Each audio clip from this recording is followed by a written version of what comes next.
Du sang a coulé de ma bouche sur le sol carrelé froid de la salle d'attente de la Harbour Women's Clinic. Mon demi-frère, Ryan Collins, se tenait au-dessus de moi, le poing encore serré, sa voix résonnant brusquement alors que les autres patientes se reculaient en silence. « Tu ne peux plus retarder ça », a-t-il crié, en poussant une pile de documents juridiques vers moi. « Signe-les maintenant ou c'en est fini de toi. » Les points de suture de mon intervention d'urgence datant d'il y a seulement 3 jours me brûlaient alors que j'essayais de me redresser, mon corps tardant à répondre. Une infirmière appelait déjà le 911, les mains tremblantes, mais Ryan s'en moquait. Ses yeux restaient fixés sur moi durs, impatients, convaincus qu'il avait déjà gagné. J'avais un goût de sang et de cuivre dans la bouche alors que la pièce tanguait. Je m'appelle Emily Harper, et ce fut le moment où j'ai compris que ma famille était prête à me détruire pour prendre ce qu'ils croyaient leur appartenir.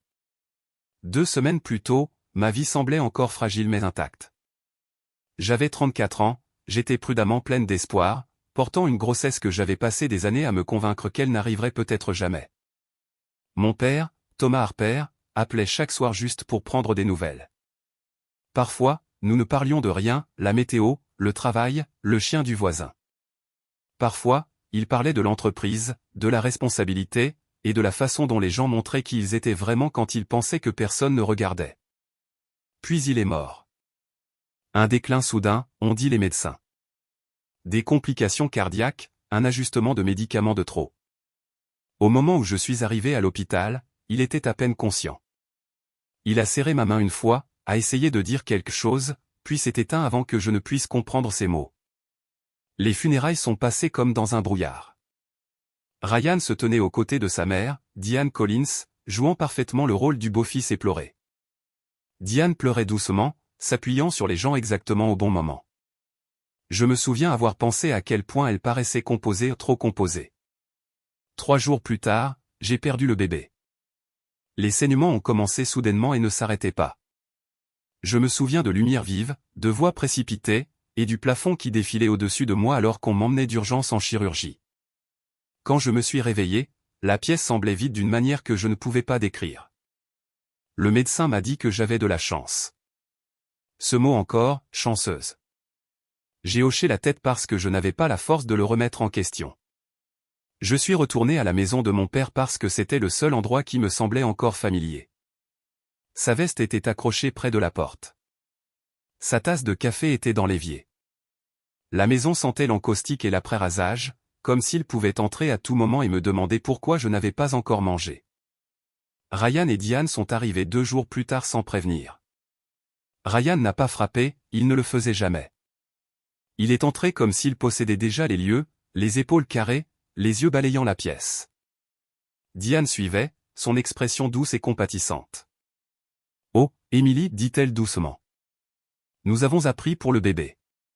Quelle tragédie. » Son regard a dérivé au-delà de moi, mesurant déjà les meubles. Ryan est allé droit au but. Il a jeté un dossier sur la table de la salle à manger à la même table où mon père triait ses papiers tard dans la nuit. « Nous devons régler ça maintenant, a-t-il dit. À l'intérieur se trouvait un accord de règlement. Selon celui-ci, mon père avait presque tout laissé à Diane, la maison, ses parts dans Harper Construction et les comptes. Ryan était désigné comme exécuteur testamentaire. On me proposait un paiement unique si je signais immédiatement, $10 000. J'ai fixé le papier, puis je l'ai regardé. Ce n'est pas réel, ai-je dit. Mon père ne ferait jamais ça. Il l'a fait, a rétorqué Ryan. 2 semaines avant de mourir. Tu étais trop occupé par tes problèmes de grossesse pour le remarquer. Problème de grossesse. C'était sa phrase pour désigner la perte d'un enfant que j'avais attendu des années. Je lui ai dit que je voulais voir le vrai testament. Je lui ai dit que j'avais besoin de temps, d'un avocat et d'espace pour réfléchir. Ryan m'a donné 24 heures. Diane a souri comme si c'était généreux. Je n'ai pas signé. À la place, je suis allé à mon rendez-vous de suivi à la Harbour Women's Clinic. Je ne savais pas comment Ryan l'avait découvert, je l'apprendrai plus tard. À ce moment-là, tout ce que je savais, c'est que lorsque je suis entré dans la salle d'attente, il était déjà là. Le temps est écoulé, a-t-il annoncé bruyamment, s'assurant que tout le monde puisse entendre. Signe maintenant ou quitte la maison aujourd'hui. J'ai dit, non. La gifle est venue si vite que je ne l'ai pas vue venir. J'ai juste senti l'impact, le son, et la façon dont le sol s'est précipité vers moi. Je me souviens de quelqu'un qui criait. Je me souviens du goût du sang. Je me souviens avoir pensé absurdement que mon père serait furieux s'il voyait cela. La police est arrivée rapidement. Des témoins ont parlé. Ryan a essayé de s'expliquer en disant qu'il était en deuil et que les familles se disputaient parfois, mais il est difficile de contester du sang sur le sol et une empreinte de main claire sur une femme en convalescence après une chirurgie. Ils l'ont arrêté quand même. Diane a payé sa caution en quelques heures. Au moment où je suis retourné à la maison de mon père ce soir-là, conduite par mon ami Grace Nolan parce que mes mains ne s'arrêtaient pas de trembler et les serrures avaient été changées. Mes affaires étaient empilées sur la pelouse, vêtements, livres, albums photos. Les arroseurs en avaient déjà trempé la moitié. Ce qui m'a brisé, c'est la boîte à bijoux de ma mère, éclatée sur l'allée, ses colliers éparpillés comme s'ils avaient été jetés. Grace s'est agenouillée à mes côtés, ramassant calmement ce qu'elle pouvait. Elle était l'amie de mon père depuis des décennies, l'œil vif, stable, quelqu'un qui remarquait des choses que les autres manquaient. Ce n'est pas juste, dit-elle doucement. Ton père ne ferait jamais ça. Cette nuit-là, allongé sur le canapé de Grace avec une poche de glace pressée sur le visage, j'ai repensé aux dernières semaines de mon père. La confusion, les changements de médicaments, la façon dont il avait murmuré que quelque chose n'allait pas, puis l'avait balayé comme s'il ne voulait pas m'inquiéter. Pour la première fois, une autre pensée s'est installée, lente, lourde, impossible à ignorer. Et si mon père n'était pas simplement tombé malade? Et si quelqu'un l'avait aidé à mourir? Je ne l'ai pas dit à voix haute. Ni à Grace, ni à moi-même. J'ai laissé cette pensée là où elle était, pesante et importune, pressant contre tout ce que je pensais savoir sur ma famille. Allongé sur le canapé de Grace, fixant le ventilateur de plafond qui tournait lentement au-dessus de moi, j'ai rejoué les dernières semaines de mon père avec une clarté qui n'avait pas été possible auparavant. Il avait été fatigué, plus que d'habitude. Il se plaignait que ses médicaments le rendaient étourdi et confus. Il y avait des jours où il oubliait des choses simples, où il avait mis ses clés, s'il avait déjà pris ses pilules. J'avais mis cela sur le compte du chagrin, de l'âge, du stress. Il l'avait toujours balayé d'un sourire fatigué et m'avait dit de ne pas m'inquiéter. Grace était déjà réveillée quand je suis arrivé dans la cuisine juste avant l'aube. Elle a fait glisser une tasse de thé vers moi sans demander, ses mouvements calmes et délibérés. Ton père m'a beaucoup parlé l'année dernière, dit-elle doucement. Surtout après sa première alerte cardiaque. J'ai hoché la tête. Il me disait la même chose à chaque fois, que tout serait partagé équitablement. Moi, l'entreprise, le fonds de pension des employés, puis Diane et Ryan reçoivent la maison en Floride et de l'argent. La bouche de Grace s'est crispée. Exactement. C'est pourquoi rien de ce qu'ils font n'a de sens. Elle a ouvert son ordinateur portable, la douce lueur remplissant la cuisine. J'aidais ton père à réviser les rapports internes, a-t-elle continué. Pas officiellement, juste comme une deuxième paire d'yeux. Et Emily, les chiffres chez Harper Construction ne sont pas nets depuis un moment. Ma poitrine s'est serrée. Depuis combien de temps? Des années, dit-elle. Au début, c'était subtil. De petites divergences. Des fournisseurs qui n'existaient pas vraiment. Des entrées de paie qui ne correspondaient pas aux employés réels. Rien qui n'aurait alerté à moins de chercher des modèles. Des modèles. Elle a affiché des feuilles de calcul, les transactions surlignées avec soin.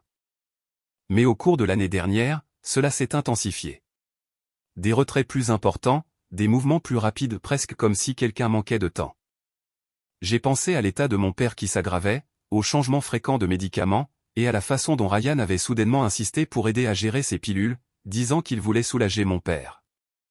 Avant que je ne puisse répondre, un bruit sec a retenti dans la matinée, du verre. Cela venait de l'extérieur. Grace s'est figée. Puis elle a bougé avec une rapidité surprenante, attrapant déjà la lourde lampe de poche qu'elle gardait près de la porte arrière. Nous n'avons pas parlé alors que nous nous retirions dans sa chambre et la verrouillions, mon cœur battant si fort que j'étais sûr qu'on pouvait l'entendre. Nous avons appelé le 911 et attendu.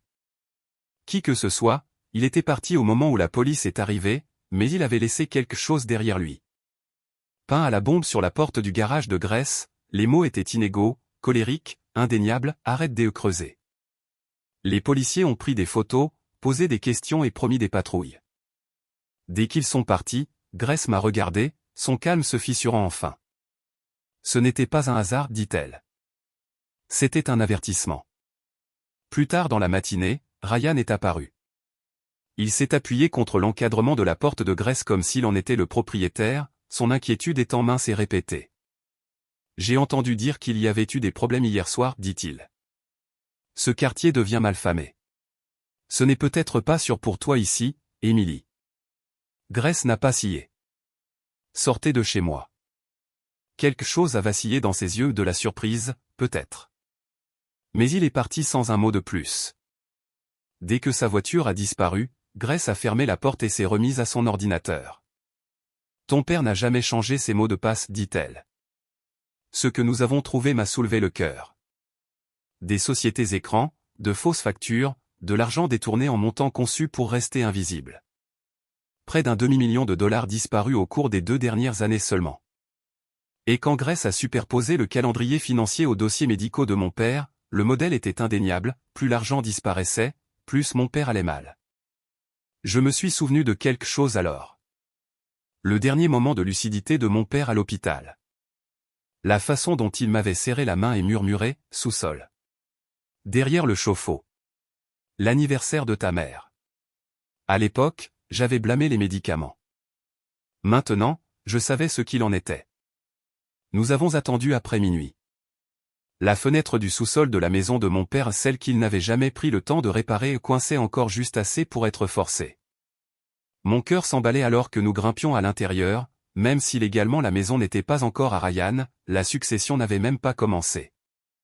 Le sous-sol sentait comme mon père, la poussière, le bois, la familiarité. Derrière le chauffe-eau, Grace a remarqué quelque chose que je n'avais jamais vu auparavant, un faux panneau. Mes mains tremblaient alors que je tapais l'anniversaire de ma mère sur le petit clavier. Le coffre-fort s'est ouvert. À l'intérieur se trouvaient 3 choses qui changeaient tout, le vrai testament de mon père, dûment notarié et daté d'un mois seulement avant sa mort, un dossier épais étiqueté audit judiciaire, et une lettre qui m'était adressée. Ma chère Emily, si tu lis ceci, c'est que mes craintes étaient justifiées. Je me suis effondré sur le sol en lisant. Il savait. Il avait engagé un cabinet extérieur dont Ryan ne savait rien. Il soupçonnait que ses médicaments étaient manipulés. Et en bas, une ligne s'est gravée dans ma mémoire, fais confiance à Grace et ne les laisse pas te bousculer. Nous avons tout photographié. À l'étage, l'ordinateur de Ryan était encore connecté. Ses courriels étaient imprudents, arrogants, une confession écrite de ses propres mains. Des instructions sur les doses, sur le moment choisi, sur moi. Un message daté de quelques semaines seulement avant la mort de mon père m'a rendu physiquement malade, si elle ne veut pas signer, nous devrons nous occuper d'elle. J'ai fermé l'ordinateur, les mains tremblantes. Ils n'avaient pas seulement volé mon père, ils avaient prévu de m'effacer, moi aussi. Grace a posé une main ferme sur mon épaule. Nous ne les confrontons pas, dit-elle fermement. Nous montons un dossier, et nous faisons appel à quelqu'un qui sait comment terminer ça. Elle a pris son téléphone. Je connais un avocat, et il va vouloir voir tout ça. L'avocat de Grace n'a pas interrompu une seule fois alors que nous exposions tout. Michael Reed était à la fin de la soixantaine, mince, l'œil vif, le genre d'homme qui écoute avec tout son corps. Il a lu la lettre de mon père en premier, puis l'audit judiciaire, puis les courriels imprimés que nous avions tirés de l'ordinateur de Ryan. Lorsqu'il s'est enfin penché en arrière dans son fauteuil, le silence semblait délibéré. Je craignais cela, dit-il doucement, mais j'espérais avoir tort. Qu'est-ce que cela signifie, ai-je demandé. Cela signifie que ton demi-frère n'a pas seulement volé, a répondu Michael. Il a planifié. Et si la manipulation des médicaments est confirmée, ce qui sera probablement le cas, nous parlons de bien plus qu'une simple fraude successorale. Les mots ont mis du temps à s'imposer. Je n'ai pas réagi comme je l'attendais, pas de panique, pas de bouffée de colère, juste le sentiment constant que quelque chose de terrible avait enfin pris une forme assez claire pour être nommée. Michael a expliqué la stratégie avec soin.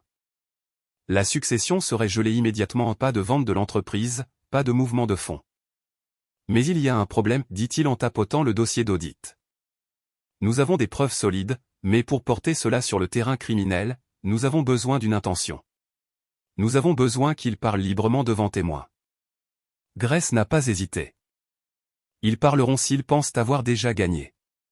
Tous deux m'ont regardé. J'ai compris ce qu'ils demandaient avant que les mots ne soient prononcés. Je devrais appeler Ryan. Cette pensée m'a noué l'estomac. Le souvenir du sol de la clinique, la gifle, la façon dont il m'avait regardé comme si j'étais quelque chose de jetable, tout est revenu d'un coup. Michael a été honnête. C'est risqué. Il a déjà montré qu'il utiliserait l'intimidation. Je sais, ai-je répondu. Mais Ryan a une faiblesse. Ils ont attendu. Il a besoin de se sentir supérieur. Ça a toujours été le cas. Cet après-midi-là, je l'ai appelé. J'ai fait exprès d'avoir une voix basse incertaine, fatiguée. Je ne peux plus me battre, ai-je dit. Je vais signer. Il n'a pas répondu tout de suite. Puis il a ri, d'un ton bas et satisfait. Il était temps. Je veux juste une chose, ai-je chuchoté. Le collier de ma mère. C'est tout. Très bien, dit-il. Rendez-vous demain. Bureau de papa. Je veux que ce soit définitif. Quand j'ai raccroché, mes mains tremblaient, non seulement de peur, mais à cause du poids de ce que j'allais faire. Ce soir-là, la détective Laura Bennett nous a rejoints au bureau de Michael. Elle était calme et directe, avec des yeux qui ne manquaient rien. Nous allons sonoriser la pièce, dit-elle. Audio seulement. Vous n'accusez pas. Vous le laissez parler. J'ai hoché la tête. Avant la réunion, j'ai passé un autre appel à Ryan. Cette fois, j'ai glissé autre chose. Papa a mentionné un autre compte, ai-je dit doucement. Quelque chose que ma mère avait mis en place, un coffre-fort à la Harbour National. L'avidité s'est manifestée immédiatement. Combien? Je ne sais pas, peut-être 6 chiffres. Il m'a cru parce qu'il le voulait bien. Le lendemain matin, je suis entré dans le bureau de mon père, ayant l'impression de pénétrer dans un souvenir qui ne m'appartenait plus. Ryan était déjà là, assis dans le fauteuil de mon père, les pieds sur le bureau comme si c'était une plaisanterie. Diane se tenait près de la fenêtre, parfaitement composée. La petite amie de Ryan, Tessa, était affalée sur le canapé, faisant défiler son téléphone. Allons-y, dit Ryan, faisant glisser les papiers vers moi. Signe, prends ton argent, disparaît. J'ai pris le stylo mais je n'ai pas signé. Et pour les employés, ai-je demandé. Papa avait des accords de pension. Ryan a haussé les épaules. L'entreprise est vendue demain. Ce n'est pas mon problème. Diane a souri légèrement. Le stress peut être dangereux, Emily. Surtout après ce que tu as traversé. Depuis combien de temps prévoyez-vous cela, ai-je demandé calmement. Prévoyons quoi, a-t-elle répondu doucement. La mort de mon père. L'ambiance a changé. Ryan s'est levé brusquement. Tu ne sais pas de quoi tu parles. Vraiment, ai-je dit. Parce que j'ai lu tes courriels à propos des pilules, du timing, de ce que tu ferais si je ne coopérais pas. Tessa a levé les yeux, confuse. Ryan? Mêle-toi de tes affaires, a-t-il lancé. J'ai gardé une voix stable. Et Diane, combien de maris y a-t-il eu avant mon père? Son expression s'est durcie pour la première fois. C'est alors que Ryan s'est jeté vers moi. Et c'est à ce moment-là que la porte derrière lui s'est ouverte. Ryan Collins, a dit calmement la détective Bennett en entrant avec des agents fédéraux derrière elle. Vous êtes en état d'arrestation. Pour la première fois, Ryan a semblé vraiment effrayé. Il s'est figé une fraction de seconde. Puis la panique a pris le dessus. Il a poussé violemment le bureau en se tournant, les papiers glissant sur la surface, la chaise grinçant bruyamment sur le sol. Tessa a eu un souffle coupé et s'est levée si vite qu'elle a heurté le canapé. Diane a perdu son sang-froid juste assez pour que cela se voie, sa mâchoire se crispant, ses yeux dardant vers la porte comme si elle calculait la distance. Ryan a fait à peine 2 pas. 2 agents fédéraux ont surgi de chaque côté, rapides et précis, le forçant à s'immobiliser contre le bord du bureau. Le bruit des menottes métalliques se refermant a retenti nettement dans la pièce. Ryan a crié, s'est tordu et a essayé de se libérer, mais il n'y avait plus de force dans sa lutte, seulement du bruit. C'est un coup monté, a-t-il hurlé, la voix brisée. Elle m'a piégé. La détective Bennett n'a pas élevé la voix. Elle n'en avait pas besoin. Non, dit-elle calmement. Vous avez parlé librement. Nous avons enregistré. Diane n'a pas essayé de s'enfuir. Au lieu de cela, elle a cherché son téléphone. Grace bougeait déjà, elle a fait un pas en avant et a fait sauter le téléphone de la main de Diane d'un geste sec du poignet. Il a glissé sur le sol et s'est arrêté près de mes chaussures, l'écran brisé au-delà de toute réparation. C'est une agression, a sifflé Diane. Grace l'a regardé calmement. Je protège les preuves. Tessa regardait entre eux, confuse et effrayée. Ryan, a-t-elle chuchoté. Tu as dit que ton beau-père était malade. Tu as dit que ce n'était que de la paperasse. Ryan ne lui a pas répondu. Alors que la détective Bennett lui lisait ses droits, Ryan a fait une dernière tentative pour réécrire l'histoire. Il a tourné la tête vers moi, les yeux fous. Elle m'a attaqué en premier. À la clinique. Je me défendais. Bennett a mis la main dans sa poche et a sorti son téléphone. Elle a tourné l'écran vers lui. La séquence était indéniable, la main levée de Ryan, mon corps heurtant le sol, l'infirmière se précipitant vers l'avant. Le visage de Ryan s'est vidé de sa couleur. Ils l'ont emmené menotté. Diane a suivi, son silence plus froid que n'importe quelle protestation. Tessa s'est effondrée sur le canapé, fixant le sol comme si la pièce s'était dérobée sous ses pieds. Le bureau semblait vide une fois qu'ils furent partis. Mais ce n'était pas fini. En quelques heures, Michael a déposé des requêtes d'urgence. La succession a été gelée, les comptes de Harper Construction ont été verrouillés, et aucun actif ne pouvait être déplacé. Aucune vente ne pouvait aboutir. Des mandats ont suivi rapidement pour les relevés téléphoniques, les institutions financières, les pharmacies et les médecins prescripteurs. Les résultats sont arrivés plus vite que je ne l'espérais. Les flacons de médicaments de mon père ont été testés positifs à des niveaux de digitaline bien supérieurs à ce qui avait été prescrit, assez pour affaiblir son cœur progressivement, assez pour ressembler à un déclin naturel, assez pour tuer. La détective Bennett s'est assise en face de moi lorsqu'elle a remis le rapport. À ce dosage, dit-elle, les symptômes correspondent exactement à ce que votre père a vécu, confusion, fatigue, perte de coordination. J'ai fermé les yeux pas pour occulter la réalité, mais pour la laisser s'installer. Le procès s'est déroulé rapidement après cela. Les délits financiers étaient impossibles à contester, des années de détournement de fonds, de faux fournisseurs et de fonds de pension des employés vidés discrètement et méthodiquement. Lorsque l'accusation est passée au mobile, la salle d'audience est devenue silencieuse. Dette, contrôle, avidité. Puis est venu le passé de Diane, 3 mariages précédents, 3 maladies soudaines et 3 successions qui lui ont été entièrement léguées.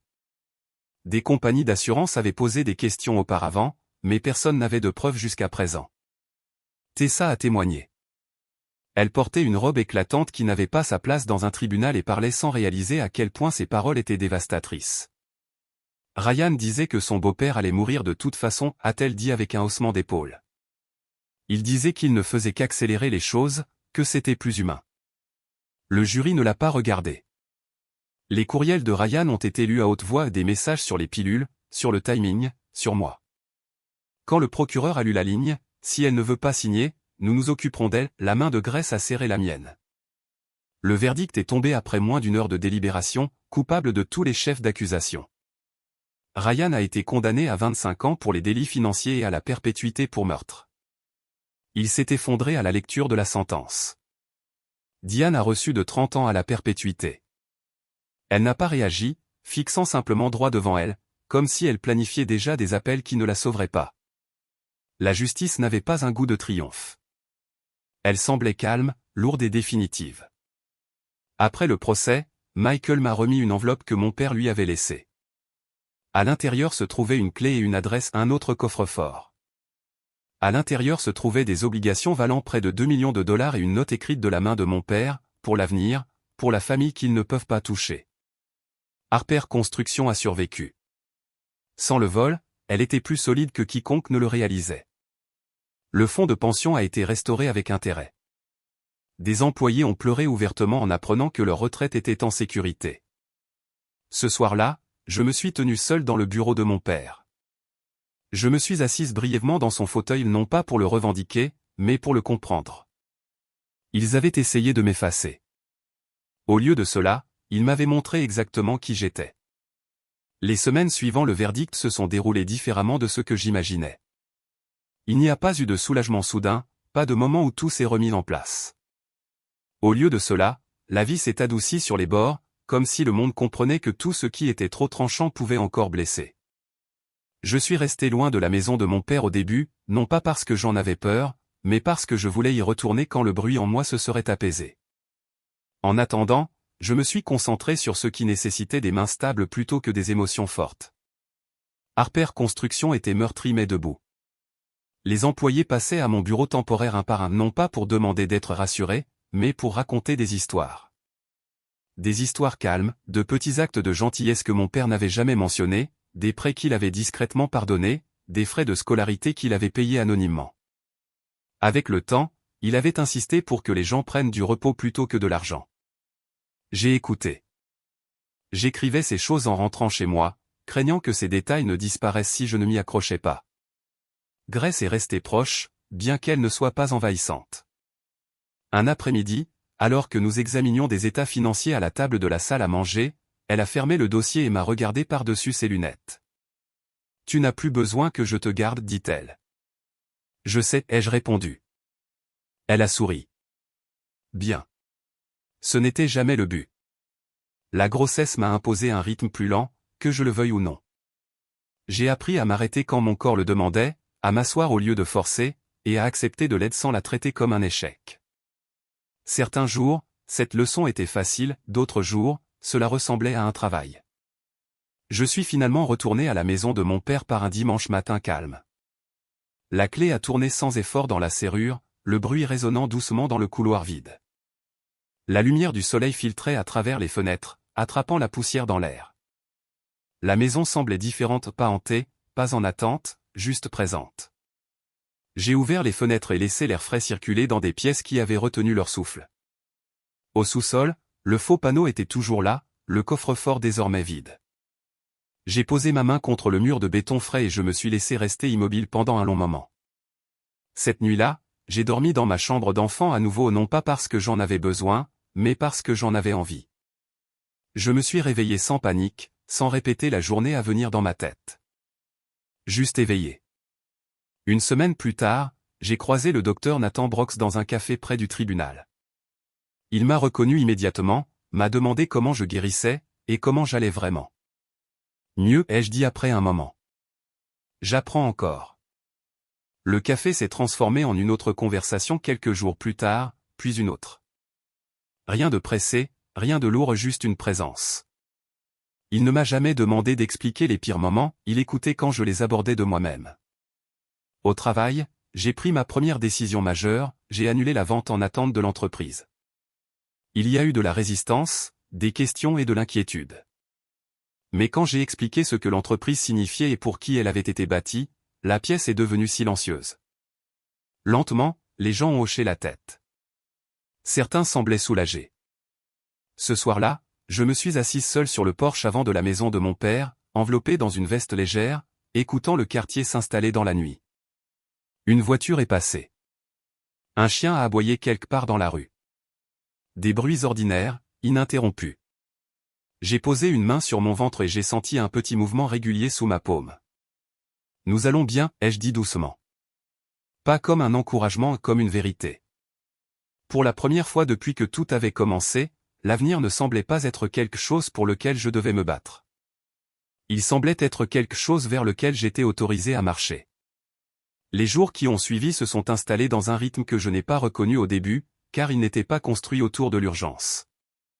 Les matins venaient calmement. Je me réveillais avant mon réveil la plupart du temps non pas par anxiété, mais par habitude et je restais immobile quelques instants, écoutant la maison respirer. Le silence ne ressemblait plus à quelque chose qui attendait de se briser, il semblait mérité. Chez Harper Construction, le travail est passé du rétablissement à l'intention. Moins de réunions d'urgence, plus de planification. J'ai cessé d'essayer de prouver que je méritais d'être là et je me suis concentré sur la compréhension de ce qui existait déjà. Le contremaître, qui avait travaillé avec mon père pendant plus de 20 ans, m'a demandé de faire le tour du chantier avec lui un après-midi. Pas de bloc-notes, pas d'entourage. « Ton père aimait se tenir juste ici », a-t-il dit, s'arrêtant près du bord d'une fosse de fondation. Je me suis tenu là, les mains dans les poches de mon manteau, imaginant mon père exactement là où il avait été décrit, observant, faisant confiance, laissant les gens faire le travail pour lequel il les avait engagés. Je ne ressentais pas la pression de l'imiter, juste une clarté tranquille sur ce qui importait. La grossesse m'a ralenti d'une manière à laquelle j'ai résisté au début. J'avais l'habitude de passer outre l'inconfort, traitant mon corps comme quelque chose de distinct de ma volonté. Maintenant, mon corps résistait doucement mais fermement. J'ai appris à écouter. J'ai appris que le repos n'était pas une reddition, c'était une stratégie. Certains après-midi, je partais tôt. Certaines réunions, je les passais assises. Personne ne l'a remis en question. Cela m'a surprise plus que tout. Grace a remarqué le changement avant moi. « Tu ne te bloques plus », a-t-elle dit un après-midi alors que nous passions en revue les projections trimestrielles. « Tu veux dire que j'avance ?» ai-je demandé. « Tu rentres en toi-même », a-t-elle répondu. J'y ai pensé plus tard, en rentrant chez moi alors que le crépuscule s'installait. Pendant des années, j'avais vécu en réaction aux attentes des autres, aux pertes soudaines, aux menaces que je ne pouvais pas toujours nommer. Maintenant, il y avait de l'espace entre les choses, assez d'espace pour choisir. Nathan et moi avons continué avec prudence. Pas d'étiquette, pas d'hypothèse. Il comprenait la différence entre la patience et la distance. Un soir, alors que nous cuisinions ensemble, il a dit presque par hasard, « Tu sais, tu n'as pas besoin d'être forte avec moi. » Je n'ai pas répondu tout de suite. Puis j'ai dit, « Je ne suis pas sûr de savoir comment ne pas l'être. » Il a hoché la tête. « Tu apprendras, ou pas. Dans les deux cas, c'est correct. » C'est là que j'ai réalisé que la confiance ne s'annonçait pas toujours, parfois, elle arrivait discrètement, sans exigence. À la maison, j'ai enfin ouvert le dernier carton que Ryan avait jeté sur la pelouse des mois plus tôt. La majeure partie n'était que des vêtements ordinaires, des livres et de la paperasse. Mais au fond, j'ai trouvé un album photo que je pensais avoir perdu. À l'intérieur se trouvaient des photos de mes parents quand ils étaient jeunes, avant que tout ne se complique, avant que la vie ne se rétrécisse. Je me suis assise par terre et j'ai tourné chaque page lentement. Je ne précipitais pas les souvenirs, je les laissais aller et venir sans essayer de m'y accrocher trop fermement. Cette nuit-là, j'ai rêvé de mon père. Pas malade, pas effrayé, mais debout à distance, regardant. Il n'a pas parlé. Il n'en avait pas besoin. Quand je me suis réveillé, je n'étais pas triste. J'étais prête. Prête à laisser l'entreprise redevenir quelque chose de stable. Prête à laisser mon corps prendre les devants. Prête à arrêter de mesurer ma vie par ce à quoi j'avais survécu et à commencer à prêter attention à ce qui grandissait tranquillement. Dehors, la saison a changé presque sans qu'on s'en aperçoive. Les soirées arrivaient plus tôt. L'air se rafraîchissait.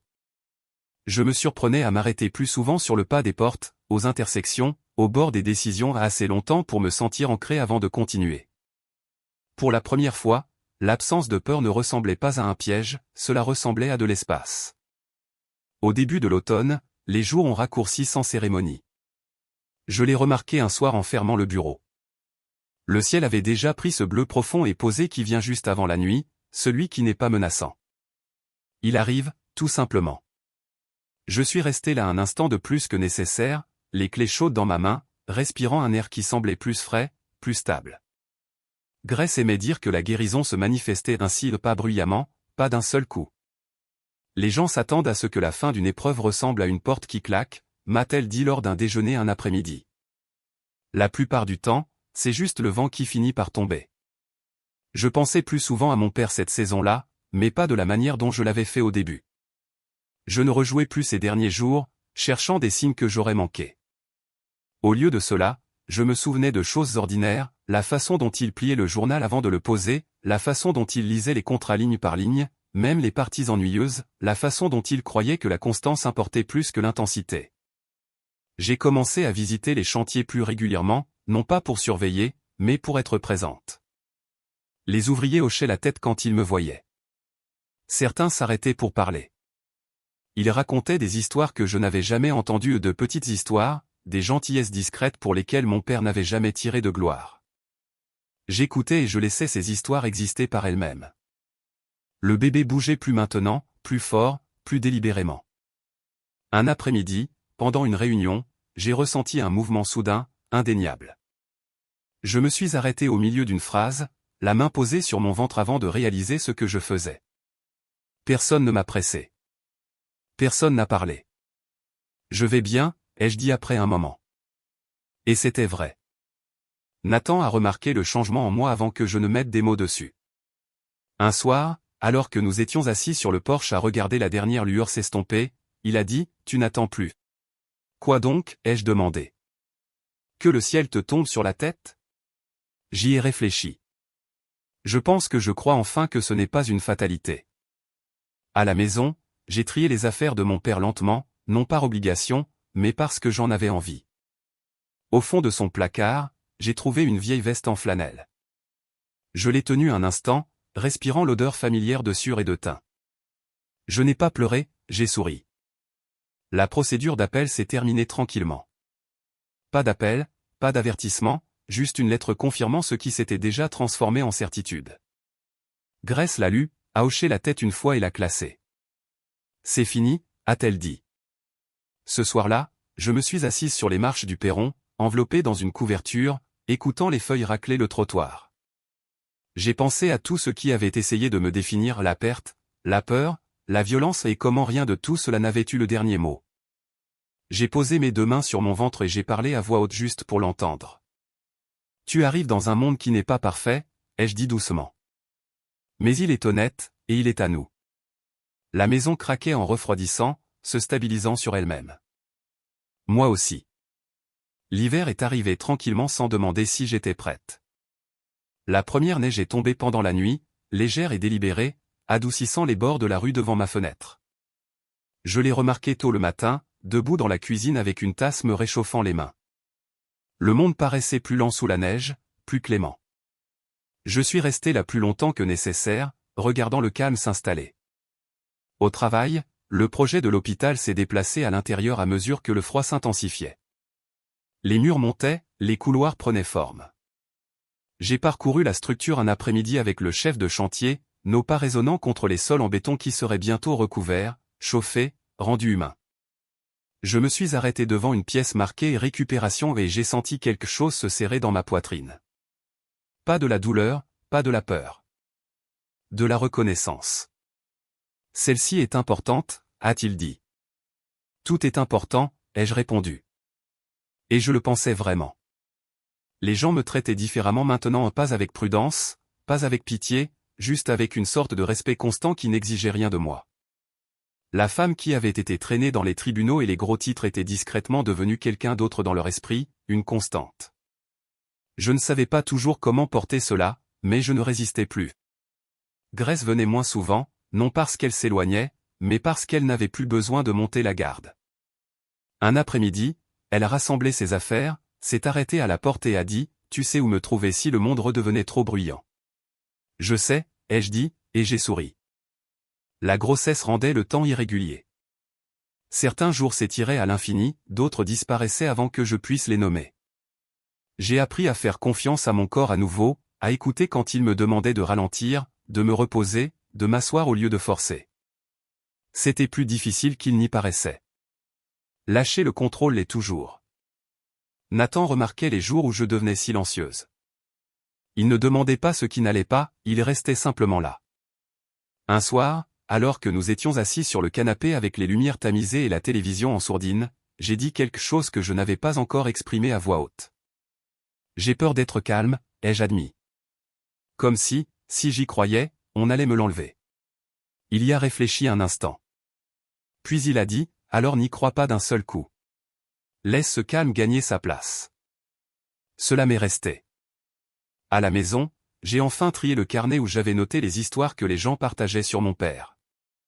J'en ai ajouté quelques-unes, sur un employé dont il avait discrètement couvert les frais médicaux, sur un fournisseur qu'il avait payé en avance lors d'une année difficile. J'ai fermé le carnet et je l'ai placé dans le tiroir à côté de mon lit.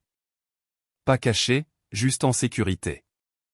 Un soir, je suis passé devant l'ancienne maison de mon père, celle que Ryan avait essayé de réclamer comme un trophée. Les fenêtres étaient sombres maintenant invendues, vides. Je ne me suis pas arrêté. Je n'en avais pas besoin. Le bâtiment avait perdu son emprise. Les souvenirs que je voulais garder avaient déjà déménagé avec moi. À mesure que la date du terme approchait, la peur est revenue de manière plus petite, plus discrète, pas de la panique, mais de l'anticipation. Je vérifiais les verrous plus que nécessaire, lisais les messages 2 fois avant de les envoyer. De vieilles habitudes refaisaient surface. Je ne m'en blâmais pas, je les remarquais, puis je les laissais passer. La nuit précédant une inspection majeure sur le chantier de l'hôpital, je n'ai pas pu dormir. Je me suis assise au bord du lit, la maison enveloppée dans le silence hivernal, le radiateur cliquetant doucement.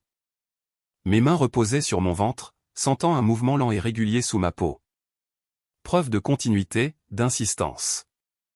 Je suis toujours là, ai-je murmuré au bébé, à moi-même, à l'homme qui m'avait appris à continuer sans faire de bruit. L'inspection a été réussie. Le projet a avancé. La vie a continué, pas de manière dramatique, pas bruyamment, juste régulièrement. Par un matin particulièrement froid, je me tenais dehors, enveloppé dans la vieille veste de mon père, mon souffle visible dans l'air. La charpente métallique du bâtiment s'élevait contre le ciel pâle, patiente et sans peur du temps qu'il faisait. Je me sentais fatigué, mais pas de cette fatigue qui vient de la peur, celle qui vient de la construction de quelque chose de réel. Pour la première fois depuis longtemps, je ne comptais pas ce que j'avais perdu, je prêtais attention à ce qui restait. Au moment où le printemps a commencé à presser doucement contre les bords de l'hiver, je l'ai ressenti avant de le voir. La lumière a changé en premier. Elle restait plus longtemps le matin, s'insinuait plus loin sur le sol de la cuisine, s'attardait dans les coins qui étaient restés sombres pendant des mois. Je bougeais plus lentement maintenant, mon corps demandant de la patience d'une manière que j'avais appris à ne pas refuser. Il y avait un poids à porter, mais il semblait avoir un sens, une intention. L'aile de l'hôpital était presque close à ce moment-là. Les fenêtres étaient posées, les couloirs définis. Je l'ai parcouru seul un après-midi, l'écho de mes pas adouci par l'isolation et les murs inachevés. Cela ne ressemblait plus à un chantier. Cela ressemblait à un endroit qui accueillerait bientôt de petites victoires, des enfants respirant mieux, des parents dormant dans des chaises à côté des lits, des vies continuant après la peur. Je me suis arrêté devant une chambre étiquetée récupération pédiatrique et j'ai posé ma main contre le mur. Mon père aurait aimé ça, ai-je dit à voix haute, me surprenant moi-même. Les mots ne se sont pas étranglés dans ma gorge. Il n'avait pas besoin de le faire. Au bureau, le rythme de travail s'était stabilisé en quelque chose de fiable. Les réunions se terminaient quand elles le devaient. Les décisions semblaient réfléchies au lieu d'être réactives. Les gens me faisaient confiance, non pas à cause de ce que j'avais enduré, mais à cause de la façon dont je portais ce qui restait. Cette différence importait plus que je ne l'aurais cru. Grace a commencé à s'effacer d'une manière qui semblait naturelle. Un après-midi, alors qu'elle rassemblait ses affaires pour partir tôt, elle s'est arrêtée et m'a regardé attentivement. « Tu n'as plus besoin d'un filet de sécurité, a-t-elle dit. Tu en es un. » Je l'ai regardé marcher dans le couloir et j'ai senti quelque chose de proche de la fierté remplacer la peur que j'avais autrefois associée au fait de rester seul. À l'approche du terme, le monde s'est rétréci de la meilleure façon possible.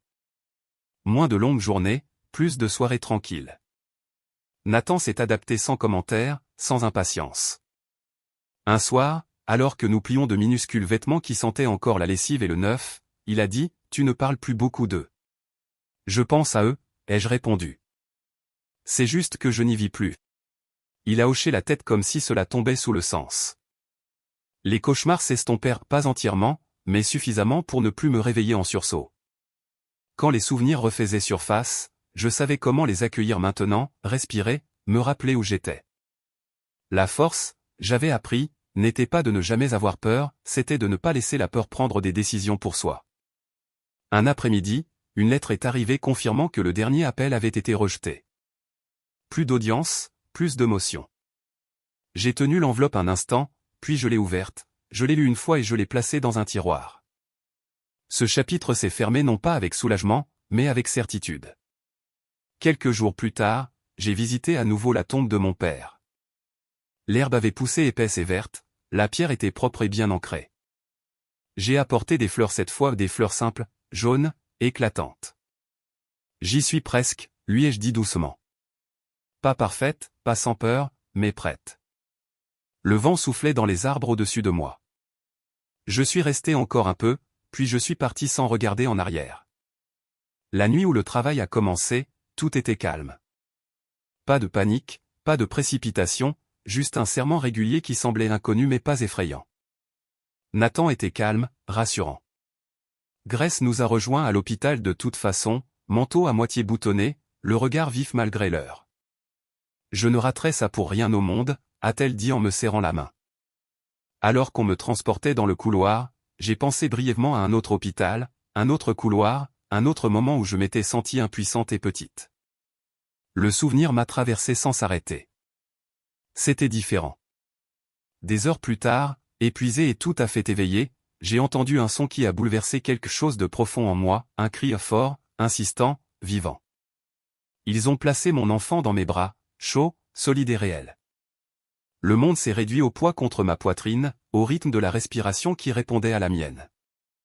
Des larmes sont venues, mais elles n'étaient pas amères. Elles étaient tranquilles, pleines. Et, elles chuchotaient. Et tu es en sécurité. À ce moment-là, chaque choix que j'avais fait, chaque fois que j'avais tenu bon, chaque fois que j'avais continué alors qu'il aurait été plus facile de disparaître, a trouvé sa place non pas comme une justification, mais comme une vérité. Plus tard, quand la chambre est redevenue calme et que la première lueur du matin s'est glissée à travers les stores, j'ai regardé le visage endormi contre ma peau et j'ai ressenti quelque chose de proche de la paix. Pas celle qui efface le passé, mais celle qui existe à ses côtés. Je n'avais pas gagné en détruisant qui que ce soit, j'avais gagné en restant. La chambre était paisible quand le matin est pleinement arrivé. Pas silencieuse, juste calme d'une manière que je n'avais jamais connue auparavant. La lumière glissait à travers les stores en fine ligne, se posant sur le mur, le sol, le bord du lit. Je la regardais sans suivre le temps, sans compter les respirations. Le petit poids contre ma poitrine montait et descendait, régulier et indifférent à tout ce qui s'était passé auparavant. Nathan dormait dans le fauteuil à côté de moi, un bras nonchalamment posé sur le côté, assez près pour que je puisse l'atteindre si je le voulais. Je ne l'ai pas fait. Je suis restée là où j'étais, présente, laissant le moment exister sans rien lui demander. J'ai pensé à mon père alors non pas à ces derniers jours, ni à la peur ou à la suspicion, mais à la façon dont il s'asseyait tranquillement tôt le matin, son café intact, écoutant simplement la maison se réveiller. Il m'avait dit un jour que ces minutes étaient les seules qui lui appartenaient vraiment. Je comprenais maintenant. Il n'y avait aucune envie de planifier, aucune liste ne se formait dans mon esprit. L'avenir pouvait attendre, il viendrait que je le poursuive ou non. Pour la première fois, je ne ressentais pas le besoin de le devancer. Une infirmière est entrée doucement, a vérifié un moniteur, m'a souri sans parler et est repartie. La porte s'est refermée avec un léger clic. Le son ne m'a pas fait sursauter. Il ne m'a pas tiré de moi-même. Il est simplement arrivé, et puis il est parti. J'ai bougé légèrement, ajustant la couverture, faisant attention à ne pas réveiller le petit corps endormi dans mes bras. Mon corps me faisait mal à des endroits dont j'ignorais l'existence, mais la douleur semblait honnête, méritée. Je ne l'ai pas repoussé, j'ai laissé faire partie du moment. Dehors, par la fenêtre, le monde continuait. Des voitures passaient. Quelque part, un chantier se réveillait. Quelque part, l'aile de l'hôpital que nous avions construite attendait patiemment, inachevée. Quelque part, des papiers portant mon nom reposaient sur un bureau. Rien de tout cela ne m'appelait encore. Je suis resté là, inspirant, expirant non pas comme une victoire, non pas comme une fin, juste une pause qui n'avait pas besoin de s'expliquer. La lumière a encore changé, et je l'ai laissé faire.